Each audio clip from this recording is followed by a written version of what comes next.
Hello friends, welcome to Hero Jain's Kitchen. இந்த வீடியோவில் என்ன பார்க்க போறீங்கன்னா நம்ம திருச்சி சமயபுரம் மாரியம்மனோட வரலாறை பற்றி நான் உங்களுக்கு சொல்ல போகிறேன் கண்ணு. அவங்களோட அருமைகள் பெருமைகள் அதிசயங்கள் இது எல்லாமே நம்ம தெரிஞ்சுக்கலாம்.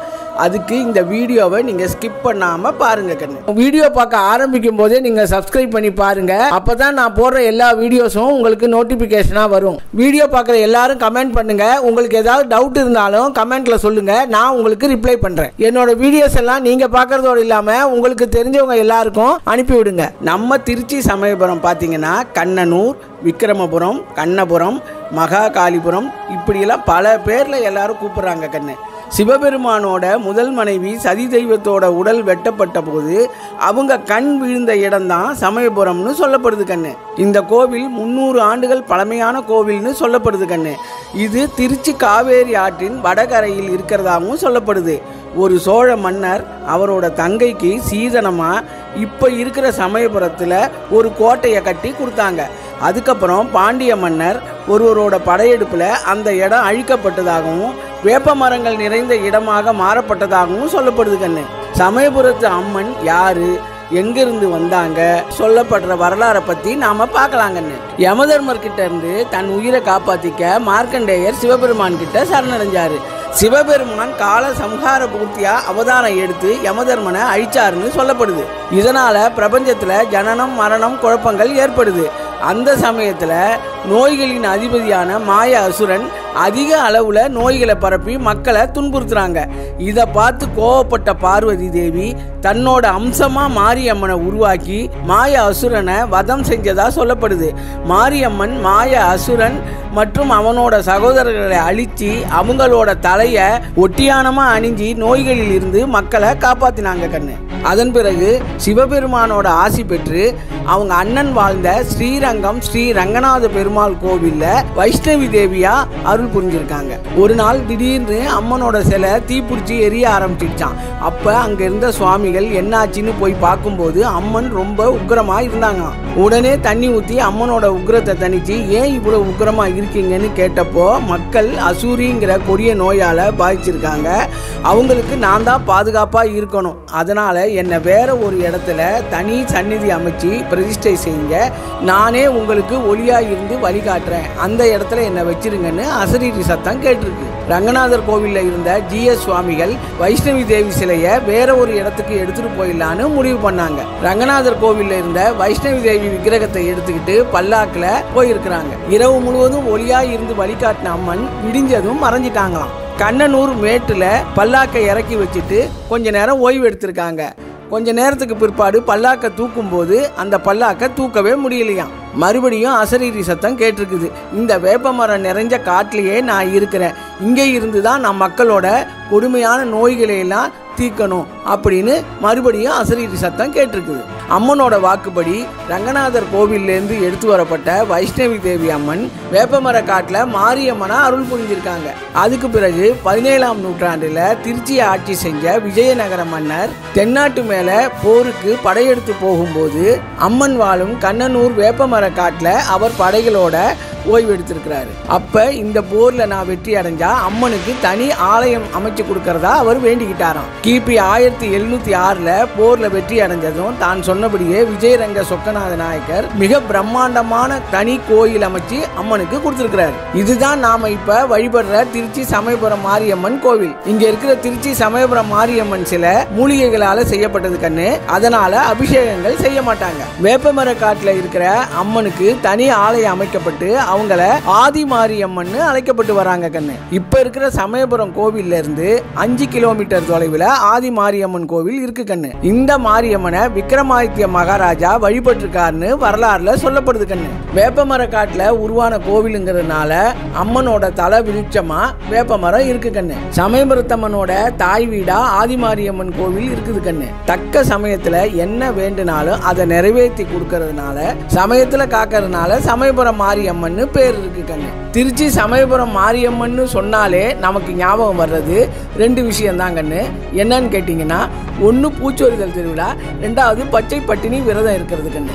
கூட கூடையா டன் கணக்கில் பிரம்மாண்டமாக மக்கள் பூச்சொரிதல் திருவிழா கொண்டாடிட்டு இருப்பாங்க கண்ணு. மாசி மாத கடைசி ஞாயிற்றுக்கிழமையிலேருந்து பங்குனி மாத கடைசி ஞாயிற்றுக்கிழமை வரைக்கும் ஒவ்வொரு வாரமும் சிறப்பாக கொண்டாடுவாங்க. இந்த பூச்சொரிதல் திருவிழாவில் தங்கச்சி மாரியம்மனுக்கு ஸ்ரீரங்கம் அண்ணன் ஸ்ரீ ரங்கநாதர் கோவிலேருந்து வரக்கூடிய மலர்களால் தான் முதல் பூச்சொரிதல் திருவிழா நடைபெறுங்கன்னு. பூச்சொரிதல் திருவிழா உருவாக காரணமாக அம்மன் நடத்திய ஒரு அதிசயத்தை பற்றி இப்போ நாம் பார்க்கலாங்கன்னு. ஆங்கிலேயர்கள் நம்ம நாட்டை அடிமைப்படுத்தி ஆட்சி செஞ்சப்போ திருச்சியை கைப்பற்ற பிரெஞ்சு படை வீரர்கள் முயற்சி பண்ணாங்க. ஸ்ரீரங்கத்தில் பிரெஞ்சு படை வீரர்கள் தங்கியிருந்தாங்க. சமயபுரத்தில் ஆங்கிலேயர்கள் தங்கியிருந்தாங்க. ராபர்ட் கிளைவ் அவருடைய படைத்தளபதி ஜின்ஜின், டால்டன், லாரன்ஸ் இவங்கெல்லாம் தாங்க கொண்டு வந்திருந்த ஆயுதங்கள், வெடிமருந்துகள் இதை எல்லாத்தையும் ஒரு டென்ட்டு போட்டு பாதுகாத்து வந்தாங்க. சமயபுரத்து மக்கள் இரவு நேரத்தில் யாரும் வீட்டை விட்டு வெளியில் வரக்கூடாதுன்னு தடை உத்தரவு போட்டிருந்தாங்க. இரவு நேரத்தில் தளபதி ஜின்ஜின் ஆயுதங்கள் அடங்கிய அந்த டென்ட்டை பாதுகாத்து சுற்றி வந்தார். யாருமே வெளியே வரக்கூடாதுன்னு உத்தரவு போட்டிருக்கும் போது ஒரு பொண்ணு மட்டும் மஞ்சள் நிற ஆடை அணிஞ்சு 2 கையிலையும் தீச்சட்டி எடுத்துட்டு போகிறத பார்த்துருக்கிறாரு. நாம் போட்ட உத்தரவை மதிக்காமல் யார் அது போகிறதுன்னு பெண்ணே நில்லு நீ யாருன்னு சொல்லி கத்திருக்கிறாரு. அவரோட குரலை பொருட்படுத்தாமல் அந்த பொண்ணு நடந்து போயிட்டே இருந்திருக்காங்க. உடனே ஜின்ஜின் தன்னுடைய துப்பாக்கியால் அந்த பொண்ணை நோக்கி சுட்டிருக்காரு. அப்போ தான் ஒரு அதிசயம் நடந்துச்சு. என்னன்னு கேட்டிங்கன்னா, துப்பாக்கியில் இருந்த தோட்டாக்கள் எல்லாம் பூக்களாக மாறி அந்த பொண்ணோட தலையில் விழுந்திருக்கு. துப்பாக்கி சத்தம் கேட்டு வெளியில் வந்த மக்கள்லாம் ஜின்ஜின் கிட்ட தப்பு செஞ்சிட்டீங்களே, இவங்க எங்களுடைய காவல் தெய்வம் மாரியம்மன், இவங்கள போய் சுட்டுட்டீங்களேன்னு சொல்லியிருக்காங்க. தெய்வ நம்பிக்கையும் இல்லாமல் ஊர் மக்கள் சொன்னதையும் நம்பாமல் சமயபுரத்து அம்மன் மேலே சந்தேகப்பட்டிருக்காங்க. ஆங்கிலேய படைத்தளபதி ஜின்ஜின், நீங்கள் சொல்கிற மாதிரி நான் கண்ணால் பார்த்தது உங்கள் சமயபுரத்து அம்மனாக இருந்தால் இப்போ நாம் கோவிலுக்கு போவோம். அங்கே அம்மன் இருந்தால் நான் நீங்கள் சொல்கிற எந்த விஷயத்தையும் நம்ப மாட்டேன். அப்படி அம்மனோட கருவறையில் அம்மன் இல்லாமல் இருந்தால் நான் நீங்கள் சொல்கிறத நம்புகிறேன் அப்படின்னு ஜின்ஜின் சொன்னார். அப்படின்னு வாக்குவாதத்தில் ஈடுபட்டிருக்காரு. ஊர் மக்களும் ஆங்கிலேய படைத்தளபதி ஜின்ஜின்னும் சமயபுரத்து அம்மன் கோவிலுக்கு போயிருக்காங்க. அங்கே போய் பார்த்தா அம்மன் சிலை கருவறைக்குள்ளே இல்லாமல் இருந்திருக்கு. மீண்டும் குழப்பமடைந்த ஜின்ஜின் மறுபடியும் எட்டி பார்த்துருக்காரு. அப்பவும் கருவறைக்குள்ளே அம்மன் சிலை இல்லாமல் இருந்திருக்கு. அப்போ அங்கே ஒரு பெரிய சத்தம் கேட்டிருக்கு. சத்தம் கேட்டதுக்கப்புறமா அம்மனோட சிலை கருவறைக்குள்ளே வந்திருக்கு. இந்த அதிசயத்தை பார்த்த ஊர் மக்கள் அம்மனோட காலடியில் விழுந்து வணங்கியிருக்காங்க. ஜின்ஜினுக்கு கண் பார்வை பறி போயிடுச்சான். ஊர் மக்கள் சொன்னதை கேட்டு அம்மனுக்கு வெள்ளியில் கண்மலர் செஞ்சு கொடுத்து வேண்டிக்கிட்டாராம். அவர் கண்மலர் செஞ்சு வச்சு வேண்டிக்கிட்டதுனால 3 நாட்களில் அவருக்கு கண் பார்வை மறுபடியும் கிடைச்சிருச்சு. இந்த நிகழ்ச்சியிலிருந்து தான் அம்மனுக்கு பூச்சொரிதல் திருவிழா மிகச் சிறப்பாக நடைபெறுதுன்னு சொல்லப்படுது கண்ணு. இந்த பூச்சொரிதல் திருவிழாக்கு பின்னாடி இன்னொரு வரலாறும் இருக்கு கண்ணு. அதையும் நான் சொல்றேன் கேளுங்க. உலக நன்மைக்காகவும் கோடைக்கால அம்மை நோயிலிருந்து பாதுகாக்கவும் தன்னை தரிசிக்க வரும் பக்தர்களுக்காக சிவபெருமானை வேண்டி மாசி கடைசி ஞாயிற்றுக்கிழமையிலிருந்து பங்குனி கடைசி ஞாயிற்றுக்கிழமை வரை 28 நாட்கள் அம்மன் பச்சை பட்டினி விரதம் இருப்பதாக சொல்லப்படுது கண்ணு. இந்த விரத நாட்களில் அம்மனுக்கு தலிகைக்கு பதிலாக துள்ளு மாவு, பாசிப்பருப்பு, வெள்ளரி, இளநீர் இந்த வகைகள் தான் அம்மனுக்கு வச்சு படைச்சிருக்காங்க கண்ணு. இந்த நாளில் பக்தர்களும் அம்மனுக்கு விரதம் இருக்கிறாங்க கண்ணு. அம்மனோட மனம் குளிர்ச்சி அடையும் விதமாக இந்த பூச்சொரிதல் திருவிழா நடைபெறுது கண்ணு. பங்குனி கடைசி ஞாயிற்றுக்கிழமை இல்லை சித்திரை முதல் ஞாயிற்றுக்கிழமையிலையோ வருடத்துக்கு ஒரு முறை நம்ம சமயபுரம் மாரியம்மன் கண்ணனூரில் இருக்கிற ஆதி மாரியம்மனை பார்க்க போவாங்களாம். அப்போ ஊர் மக்கள்லாம் சேர்ந்து தாய் வீட்டு சீதனமாக சமயபுரம் மாரியம்மனுக்கு சீர்வரிசை கொடுப்பாங்களாம். தாய் வீடான ஆதி மாரியம்மன் கோவிலுக்கு போகும்போது நம்ம சமயபுரம் மாரியம்மன் முகம் பார்த்தீங்கன்னா ரொம்ப பிரகாசமாக இருக்குமா. திரும்பி வரும்போது ஒருவித சோகத்தோடு இருப்பதாக சொல்கிறாங்க கண்ணு. அதுக்கப்புறம் அண்ணன் ஸ்ரீரங்கநாதர் சோகத்தோடு இருக்கிற தங்கச்சிக்கு சீர்வரிசை கொடுத்து அனுப்புவாராம். அதுக்கப்புறம் அம்மனோட முகம் மிகவும் பிரகாசமாக இருக்கிறத பார்க்கலாம்னு சொல்கிறாங்க கண்ணு. சித்திரை தேரோட்டம் அப்ப மாரியம்மனுக்கு திருவானைக்காவல் ஜம்புகேஸ்வரர் அகிலாண்டேஸ்வரி கோயிலில் இருந்து சீர்வரிசை வருமாங்கண்ணு. இப்பவும் ஒவ்வொரு நாள் இரவும் ராத்திரி நேரத்தில் அம்மனே ஊர் சுற்றி வந்து காவல் காக்கிறதா நம்பப்படுது கண்ணு. இரவு நேரத்தில் கோயிலில் தங்கி இருந்தா அம்மனோட சலங்க சத்தம் கேட்கறத நாமளும் கேட்க முடியும் கண்ணு. குழந்தை வரம் வேண்டி வர்றவங்களுக்கு குழந்தை வரமும், தாலி பாக்கியம் கேட்டு வர்றவங்களுக்கு தாலி பாக்கியமும், நோய் பிணியில் இருந்து மக்களை பாதுகாத்து அநீதி நடந்தா சரியான தீர்ப்பு சொல்லி தன்னை தேடி வரும் பக்தர்களுக்கு முதன்மை தாயாக இருந்து அருள் புரிஞ்சு வர்றாங்க நம்ம திருச்சி சமயபுரத்து மாரியம்மன். மக்கள் நலனுக்காக பச்சை பட்டினி விரதம் இருப்பது உலகத்திலேயே திருச்சி சமயபுரம் மாரியம்மன் மட்டும்தாங்க.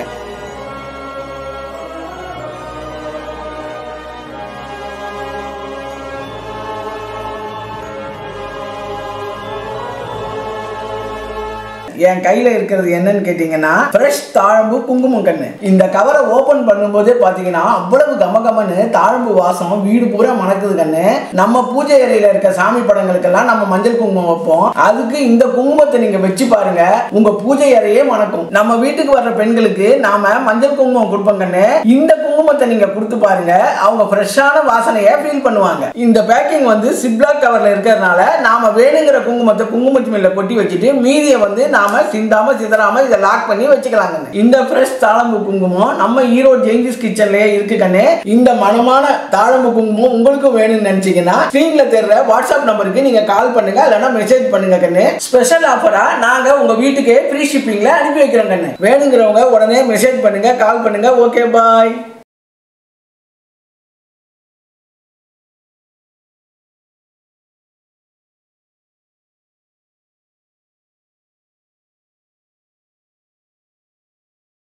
வீடியோ பார்க்குற எல்லாரும் கமெண்ட் பண்ணுங்க. உங்களுக்கு ஏதாவது டவுட் இருந்தாலும் கமெண்ட்ல சொல்லுங்க, நான் உங்களுக்கு ரிப்ளை பண்றேன். என்னோட வீடியோஸ் எல்லாம் நீங்க பார்க்கறதோடு இல்லாம உங்களுக்கு தெரிஞ்சவங்க எல்லாருக்கும் அனுப்பி விடுங்க.